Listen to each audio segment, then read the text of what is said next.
आज का जो कोड है बच्चों वो है हमारा related to your marks. Okay, क्या हम क्वेश्चन लेके चलेंगे? Get the marks of 5 subject and show the result and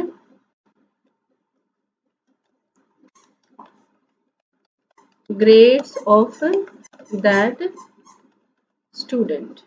ठीक है, ये हमारा आज का प्रोग्राम है। ठीक है, what we have to do, we have to get the marks of 5 subject and then we will show the result that whether the student is pass or fail, and we will display the grades of the student। ठीक है, तो जो grades हैं वो किस हिसाब से लेके चल रहे हैं हम लोग? ग्रेड हम 4 ही कैटेगरी बना लेते हैं बच्चों, ज्यादा कैटेगरीज नहीं रखते हैं। ग्रेड्स हम कर लेते हैं, if student is scoring more than 80% then grade is A।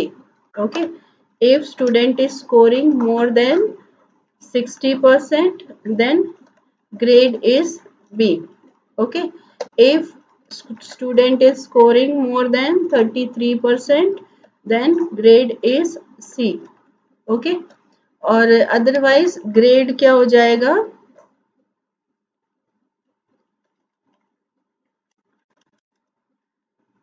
Less than 33 में क्या हो जाएगा? ग्रेड हो जाएगा स्टूडेंट का E। ओके बच्चों, ये 4 कंडीशंस हम लेके चलेंगे ग्रेड के लिए। ठीक है, इसके बेसिस पे हम ग्रेड डिसाइड करेंगे, और जो रिजल्ट है, रिजल्ट किस बेसिस पे डिसाइड करेंगे? वो करेंगे पास और फेल के बेसिस पे। ठीक है, अगर उसके 33% से ज्यादा है then in that case the result will be declared pass, otherwise the result will be declared fail। okay, otherwise result will be declared fail।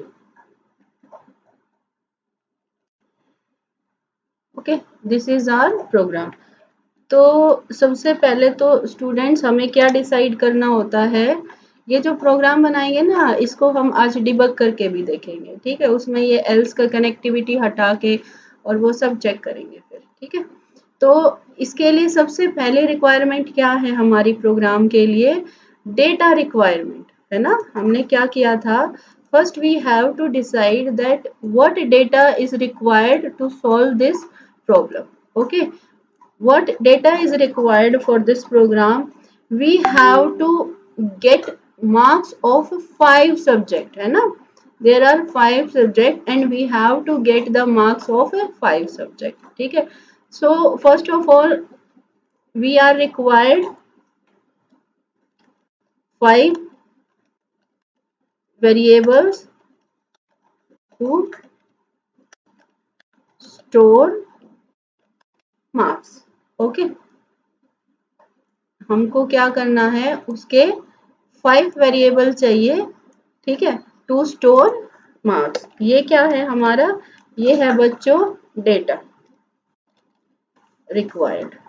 ठीक है, क्या हमें डेटा रिक्वायर्ड है, तो ये उसकी रिक्वायरमेंट है। First of all we have to take 5 variables to store the data, और उसके बाद हमें क्या चाहिए? उसके बाद we have to calculate percentage of the student, है ना। परसेंटेज हमको निकालनी है, तो परसेंटेज के लिए हमें क्या चाहिए? सबसे पहले तो टोटल। ठीक है, टोटल, और उसके बाद हमें क्या कैलकुलेट करना है? परसेंटेज। ओके, सेकंड नंबर पे हमें इसकी रिक्वायरमेंट। ओके, तो ये ओवरऑल हमारी डेटा रिक्वायरमेंट है। अगर प्रोग्राम सॉल्व करते टाइम भी कई बारी हम लोग पता कर लेते हैं कि क्या क्या रिक्वायरमेंट है। ठीक है, स्टार्टिंग में हमें यही लग रही है, अगर मान लो हमें ऐसा लगा कि कुछ और भी रिक्वायरमेंट है then we can declare those variables later also. तो अभी यही रिक्वायरमेंट है हमारी। ठीक है, so this program will be solved first we will get the data. ठीक है, सबसे पहले हम क्या करेंगे, marks of 5 subject we will enter.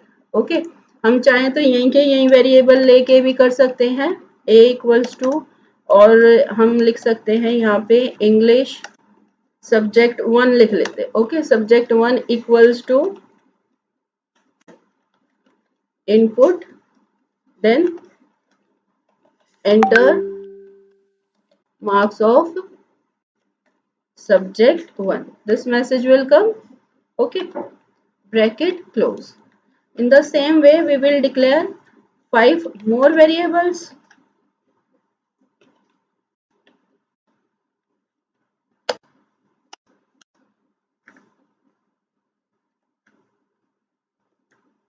Double bracket will close.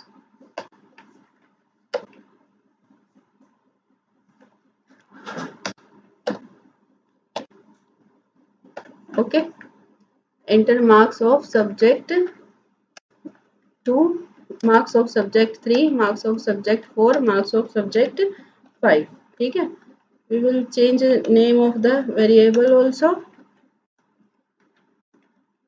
Okay, अब हमें क्या करना है बच्चों, next thing we have to display whether the student is pass or fail. On what basis we will decide, we will decide on the basis of percentage. Okay, so for this purpose we have to calculate the percentage. So to calculate the percentage, first we will calculate total marks. Okay, total equals to, what will be the total, subject 1 plus subject 2 plus subject 3 plus subject 4 plus subject 5. This way we will calculate the total. Okay, after that we will calculate percentage. Suppose these marks are out of 80. Okay, these marks are out of 80, so percentage will be marks obtained. How much marks you have obtained, this is in variable total, divided by maximum marks. 5 subjects are there, each subject 80, then total maximum marks are 400. Okay, 400 से divide करके then we will multiply by 100 to convert into percentage. Percentage हमने calculate कर लिया बच्चों. Now we have to display whether the student is pass or fail. Okay, this we will decide on the basis of a condition. Okay, this we will decide on the basis of condition. If percentage is more than 33, okay, in that, then what will happen, it will print a message, congratulations,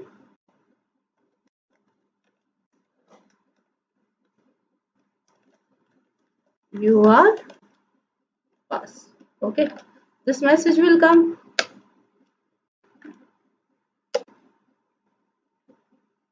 Otherwise, else what will come, else print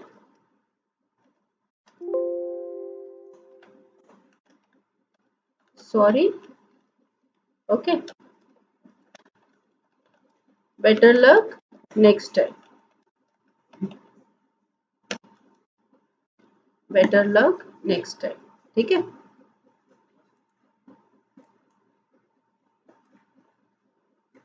ये हम इधर shift कर देते हैं ताकि text दिख जाए आप लोगों को.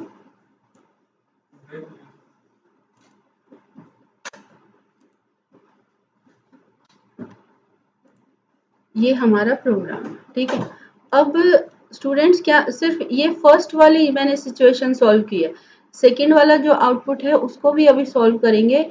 हम क्या करने जा रहे हैं, हम इसको एग्जीक्यूट करेंगे. आज सिंपल F5 से एग्जीक्यूट नहीं करेंगे, आज हम इसको डिबग करके एग्जीक्यूट करेंगे. इसको थोड़ा सा सिंपल कर लेते हैं हम लोग. यहाँ मार्क्स दे देते हैं 70. ओके, 67, 58 तो नहीं आ सकते. ठीक है, 79 और लास्ट सब्जेक्ट में 80 दे देते हैं। ठीक है, ये हमने मार्क्स से असाइन कर दिया। ठीक है, बाद में इनपुट स्टेटमेंट से भी करके देखेंगे, लेकिन उसमें टाइम बहुत लग रहा था बच्चों। तो पहले हम क्या करेंगे, रनिंग करेंगे इसको। रन किया हमने इसको, run module, okay. Debugger on कर लेंगे, ये देखो डिबगर ऑन है। जैसे ही आप डिबगर ऑन करते हो बच्चों, यहाँ पे ना मैसेज आ जाता है डिबग ऑन। ठीक है, उसके बाद आप हर एक स्टेप को किस हिसाब से देखेंगे। जैसे आप सबसे पहले ये वाला स्टेप एग्जीक्यूट हुआ है ना, फिर आपका ये हुआ, ये दो नहीं होंगे, है ना, क्यों, क्योंकि ये कमेंट है। फिर थर्ड वाला, फोर्थ वाला, फिफ्थ, सिक्स्थ, सेवंथ, ये जितने भी वेरिएबल्स है ना, इनकी वैल्यू भी ये साथ के साथ आपको दिखाएगा। अभी तो ये यहाँ कुछ नहीं दिखा रहा है, हम इसको स्टेप करते हैं। ये देखो, इसने लाइन 4 एग्जीक्यूट की। ठीक है, लाइन 4 पे आ गया, ये मीन्स ये वाली लाइन का ये इसने क्या करा, S1 इक्वल्स टू, सबसे पहले लाइन 1 थी, S1 इक्वल्स टू कर दिया इसने 70। देखो वेरिएबल असाइन हो गया यहाँ पे और उसको 70 असाइन हो गया। ठीक है, फिर नेक्स्ट स्टेप आपने किया, 4 नंबर का स्टेप एग्जीक्यूट होने के बाद S2 के अंदर क्या आ गया बच्चों, ये देखो 67। ठीक है, मैंने यहाँ ये कर दिया है ग्लोबल लोकल। तो इससे क्या होगा, सारे जो भी आपके ग्लोबल लोकल वेरिएबल है उन सब की वैल्यूज दिखाएगा, तो ये आप सेलेक्ट कर लेना। फिर मैं फिर से स्टेप करूंगी, अब ये वाले स्टेप पे हैं हम लोग। जैसे ये स्टेप एग्जीक्यूट हो जाएगा वैसे ही क्या होगा, S3 की वैल्यू 55 हो जाएगी। अभी यहाँ S3 की कोई वैल्यू नहीं शो कर रहा, ये इसकी वैल्यू कब शो करेगा, जब ये लाइन एग्जीक्यूट होगी। ठीक है, अभी लाइन 5 पे है, एग्जीक्यूशन ओवर नहीं हुआ है। जैसे मैं स्टेप करूंगी वैसे ही ये लाइन नंबर 5 का एग्जीक्यूशन हो जाएगा। ये देखो स्टेप S3 के अंदर इसने क्या स्टोर कर दिया, 55। स्टेप S4 के अंदर क्या स्टोर कर दिया, 79। फिर से स्टेप 80 स्टोर कर दिया। फिर से स्टेप, इसको थोड़ा सा शॉर्ट कर लेते हैं। ठीक है, ये देखो स्क्रॉल कर लेंगे नीचे, S5 के अंदर 80। अब कौन सी वाली लाइन एग्जीक्यूट होगी इसकी, फिर से स्टेप। ठीक है, अभी देखो ये किस पे आया है, इफ कंडीशन पे आया है। यहाँ देखो इसने परसेंटेज दे दिया कैलकुलेट करके, परसेंटेज कितना आया बच्चों, 87.75। अब ये इफ कंडीशन पे आया, ये कौन सी लाइन को एग्जीक्यूट कर रहा है, line 11। If percentage greater than 33, now in this case this condition is true, है ना, ये कंडीशन ट्रू है। तो उस केस में ये क्या करेगा, ये वाला मैसेज डिस्प्ले कर देगा। ठीक है, एल्स पे ये जाएगा ही नहीं। ठीक है, तो इसको हम करके देख लेते हैं। स्टेप अंदर आ गया, इफ के अंदर आया है, फिर से स्टेप। अभी ये एक फाइल ओपन करेगा बच्चों, वो कौन सी वाली फाइल ओपन करेगा, जैसे ये जो प्रिंट स्टेटमेंट है ना, इसकी कहीं ना कहीं तो डेफिनेशन लिखी हुई है। तो इसकी डेफिनेशन कहाँ लिखी हुई है, जैसे ही हमने यहाँ प्रिंट स्टेटमेंट को कॉल किया, ये इससे रिलेटेड फाइल ओपन करेगा। स्टेप, ये देखो ये रन डॉट पी वाई एक फाइल है आपकी, रन डॉट पी वाई, ये बनी बनाई फाइल है। ठीक है, ये जो रन डॉट पी वाई है ये बनी बनाई फाइल है, इसके अंदर डिफाइन कर रखा है कि if you will find any print statement then what the interpreter has to do.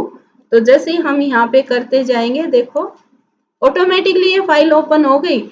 ये सारी की सारी प्रोसेसिंग हमारी इंटरनल हो जाती थी, है ना, हमें दिखती नहीं थी, मैं सिर्फ एक्सप्लेन करती थी कि अब ये ओपन हो जाएगा, अब ये एग्जीक्यूट होगा।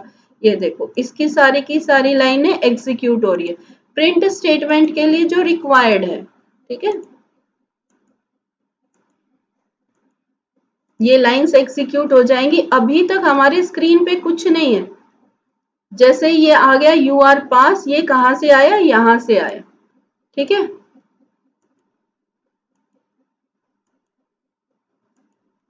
बस ओवर, खत्म। ठीक है, जैसे ये ग्रे हो जाता है मींस प्रोसेसिंग इज ओवर, इस फाइल को क्लोज कर दो। आया समझ में प्रोसेसिंग। जो डिबग होता है बच्चों यूजुअली स्कूल में सिखाया नहीं जाता है, लेकिन अगर आप कोई भी प्रोग्राम क्रिएट करते हो, अगर आपको एक अच्छा प्रोग्रामर बनना है ना, then debugging is the first step.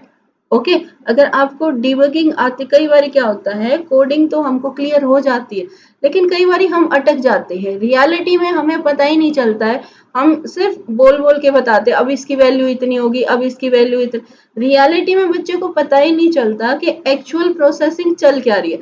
तो डिबगिंग क्या होता है, जो आप प्रोग्राम एग्जीक्यूट करते हो ना, वो जो प्रोग्राम एग्जीक्यूट होता है इन एक्चुअल अंदर इंटरप्रेटर में किस हिसाब से प्रोसेसिंग हो रही है, वो उसको शो करता है। ओके, देखो ये तो हमारा बहुत छोटा सा प्रोग्राम था जिसमें हमने डिबगिंग की थी। अब हम क्या करते हैं, हमने जो ग्रेड वाला सिस्टम किया था ना, वो वाला पोर्शन सॉल्व करना था, उसमें हम डिबगिंग करते। ओके, पहले क्या करते हैं हम लोग, इसको चेंज कर लेते हैं, जो हमारे ग्रेड्स थे, ग्रेड्स क्या थे बच्चों, एक बारी फिर से उसको लिख लेते हैं। ग्रेड से हमारे मोर देन 80 पे क्या ग्रेड आना चाहिए, ए ग्रेड। मोर देन 60 पे क्या ग्रेड आना चाहिए, B grade. Okay, more than 33 पे क्या ग्रेड आना चाहिए, सी। एंड लेस देन 33 पे क्या ग्रेड आना चाहिए हमारा, डी। ओके, ये हमने 4 ग्रेड ले लिए हैं। तो इसके लिए हम कंडीशन लगाएंगे इफ स्टेटमेंट, पहले इफ स्टेटमेंट लगाते हैं, फिर उसको डिबग करके देखते हैं, ठीक है। तो यहाँ पे हम इसको इकट्ठा ही असाइन कर लेते हैं, S1 comma S2 comma S3 comma S4 comma S5, थोड़ी लाइनें सेव हो जाएंगी, ठीक है, कॉमा 67 56 78 67, ठीक है, 5 हो गई ना, 2 4, एग्जीक्यूट करके देखते हैं, कोई एरर नहीं है, इसको बंद कर देते हैं अभी, ठीक है। ये देखो जैसे ही मैंने उसको ऑफ किया, यहाँ आ गया डिबग ऑफ, ठीक है। अभी डिबगिंग नहीं होगी, जैसे मैं इस प्रोग्राम को एग्जीक्यूट करूंगी,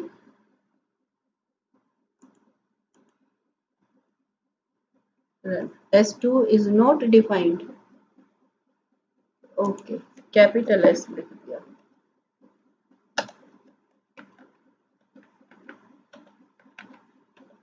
ये हमने एक ही लाइन में असाइनमेंट कर ली टू सेव द लाइन, ताकि हमारा जो कोड है वो पूरा अपीयर हो जाए।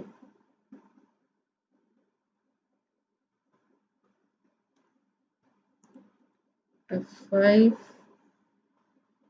it is not displaying anything,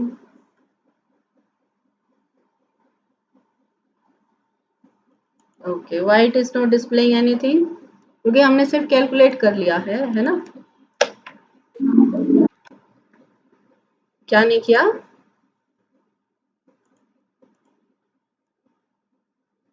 क्या नहीं किया हमने,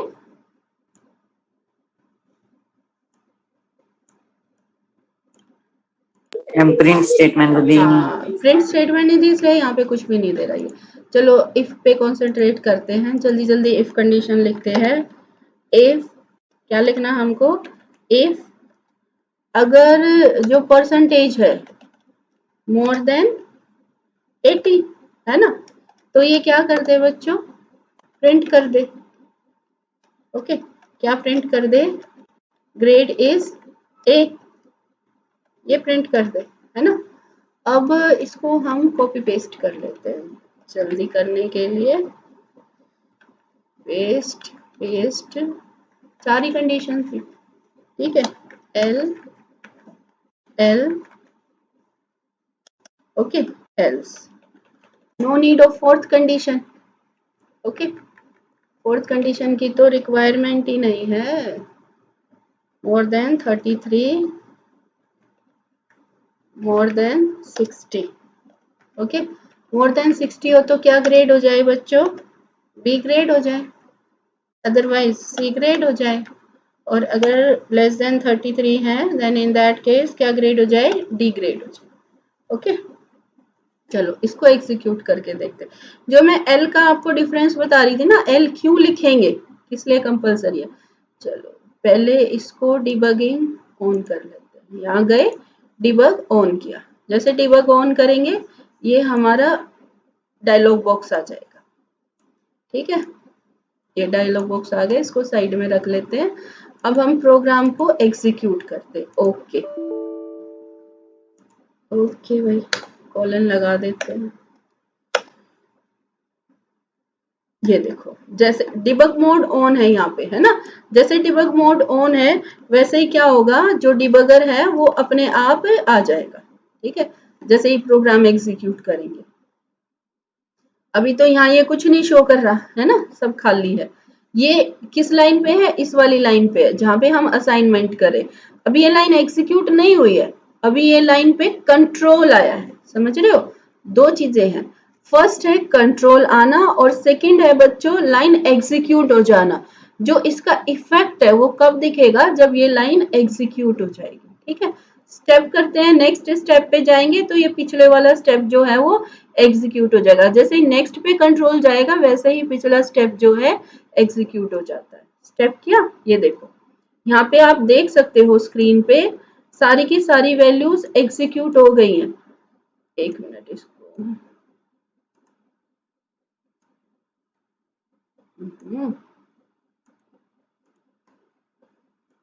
ये देखो, यहाँ देखो ये वैल्यूज आ गई हैं, पांचों वेरिएबल्स की वैल्यू डिफाइन होगी। फिर टोटल, ठीक है, हमने नेक्स्ट स्टेप किया तो ये वाली लाइन एग्जीक्यूट हो जाएगी। स्टेप ओके, फिर नेक्स्ट स्टेप किया, फिर ये लाइन एग्जीक्यूट होगी, परसेंटेज कैलकुलेट होके आ गई।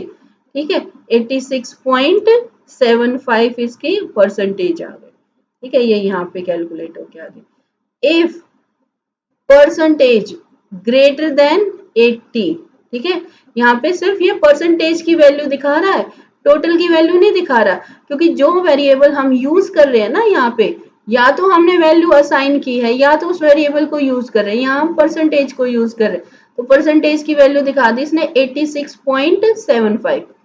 इस वाली कंडीशन पे आया इफ, ये चेक करेगा result of this if is true, है ना, परसेंटेज ग्रेटर देन 80 है तो इसका रिजल्ट ट्रू है, तो ये क्या करेगा, अंदर एंटर करेगा। देखो स्टेप किया इसने अंदर, ओके, और उसके बाद इसने अभी तक ये स्टेटमेंट एग्जीक्यूट नहीं किया, अभी इस पे कंट्रोल आया बच्चों। ठीक है, दोनों बातों में डिफरेंस समझना, स्टेटमेंट एग्जीक्यूट हो गई है और कंट्रोल आया है। स्टेटमेंट एग्जीक्यूट होने का मतलब क्या है, उसका इफेक्ट आपको दिखेगा, और कंट्रोल आया है अभी इफेक्ट नहीं दिखेगा आपको। कहीं आप ढूंढो कि मैडम ये इस पे तो आ गया, यहाँ तो प्रिंट हुआ ही नहीं। ठीक है, ये एग्जीक्यूट होने के, कंट्रोल जाने के बाद एग्जीक्यूट होगी। ठीक है, जैसे एग्जीक्यूट हो जाती है यहाँ से कंट्रोल हटके नेक्स्ट वाली लाइन पे ऑटोमेटिकली चला जाता है। जब आपका प्रोग्राम रन हो रहा होता है ना, आपका कंट्रोल कहीं ना कहीं रहता है, जैसे पिछली लाइन एग्जीक्यूट हो जाएगी वैसे ही कंट्रोल नेक्स्ट लाइन पे शिफ्ट हो जाएगा। ठीक है,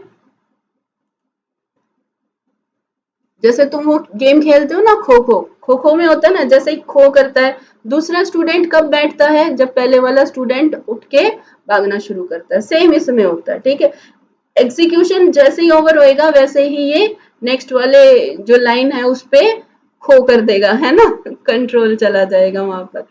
चलो नेक्स्ट देखते हैं, अब ये यहाँ आ गया ना अंदर, अब स्टेप, अब क्या होगा, इसको देखो क्या मिल गया बच्चों, यहाँ पे प्रिंट स्टेटमेंट मिल गई, है ना। जैसे प्रिंट स्टेटमेंट मिली तो ये क्या करेगा, जहां भी प्रिंट की डेफिनेशन है उस फाइल को ये ओपन कर देगा। स्टेप ये देखो, ठीक है, स्टेप अभी हम देख लेते हैं प्रिंट हुआ है कि नहीं हुआ, इसको थोड़ा सा शॉर्ट कर लेते हैं। देखो यहाँ पे अभी तक प्रिंट नहीं हुआ है, अभी तक ये प्रोसेस चल रहा है। स्टेप, इसमें देखना किस लाइन के बाद प्रिंट होगा। स्टेप स्टेप ओके, नेक्स्ट ये देखो आ गया ना, जैसे ये यहाँ आया, ये डिफाइन राइट इस पे आया ना, जैसे इस फंक्शन पे आया, ठीक है, वैसे ही यहाँ पे प्रिंट हो गया, है ना। अब इसके बाद भी कुछ एक लाइन्स एग्जीक्यूट करता है, step step.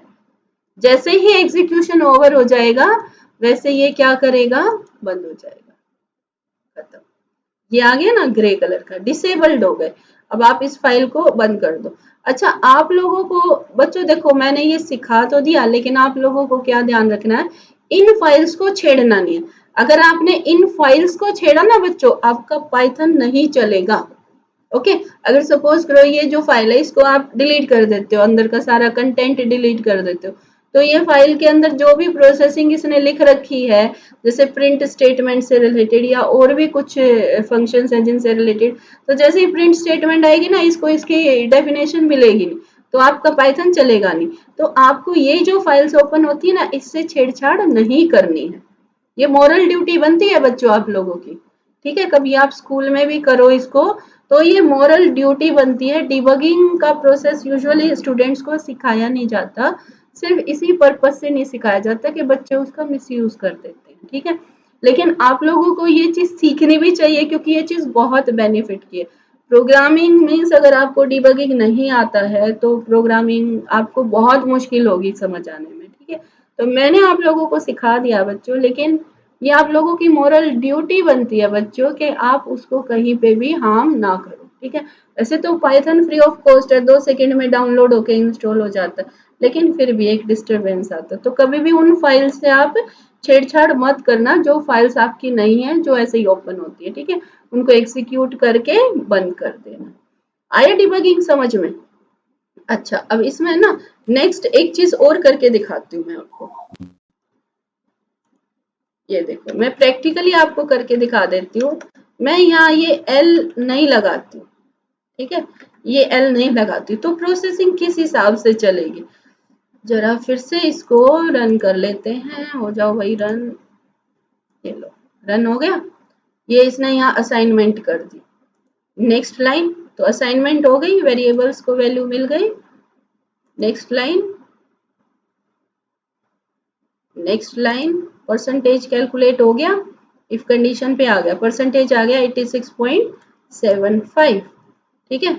Step, next line देखो, इफ परसेंटेज ग्रेटर देन 80, इसको मिल गया कंडीशन ट्रू, तो ये वाली लाइन एग्जीक्यूट हो जाएगी। कर देते हैं एग्जीक्यूट, स्टेप स्टेप करके ये वाली फाइल को बंद कर दिया, ठीक है। अब देखो नेक्स्ट कंडीशन भी चेक कर रहा है ये, है ना। क्यों चेक कर रहा है बच्चों, इफ परसेंटेज ग्रेटर देन 60, इसने फिर भी चेक करा, ठीक है। परसेंटेज ग्रेटर देन 60 मिल गया इसको, है ना, क्योंकि अगर जो 80 से ज्यादा है वो तो 60 से भी ज्यादा होगा। अब ये क्या करेगा, नेक्स्ट स्टेप भी एग्जीक्यूट कर दिया इसने, ठीक है। 60 से ज्यादा वाली प्रिंट स्टेटमेंट इसने दे दी। आया, अब ये 33 से भी ज्यादा हो गया, तो अब ये क्या करेगा, 33 से ज्यादा उस एक ही बच्चे का ग्रेड ए बी सी सारे दिखा देगा, ठीक है। स्टेप स्टेप हो गया, लास्ट हो गया शायद, बंद कर देते हैं इसको, ठीक है। ये देखो इसने क्या दिखा दिया, grade A, grade B, grade C, ठीक है, तीनों दिखा दिए। एक एल ना लिखने की वजह से, है ना, क्योंकि ये इंटर रिलेटेड तो हुई नहीं सारी की सारी कंडीशन, उसने सारी, पहले केस में क्या था, फर्स्ट कंडीशन ट्रू हो गई थी, जैसे ही फर्स्ट कंडीशन ट्रू हुई बच्चों, उसने ये लाइन एग्जीक्यूट करके वो अंदर कहीं आया ही नहीं, वो सीधा यहाँ पे आ गया था, ठीक है। अब उसने क्या किया, ये इंडिपेंडेंट इफ है, पहले ये इफ चेक करा, फिर ये करा, फिर ये करा, सारे इसने चेक करे, ठीक है। तो डिफरेंस समझ आया आपको, एल्स से अगर हम इसको कनेक्ट कर देते हैं तो क्या डिफरेंस होता है, कोडिंग पे क्या इफेक्ट पड़ता है, ओके।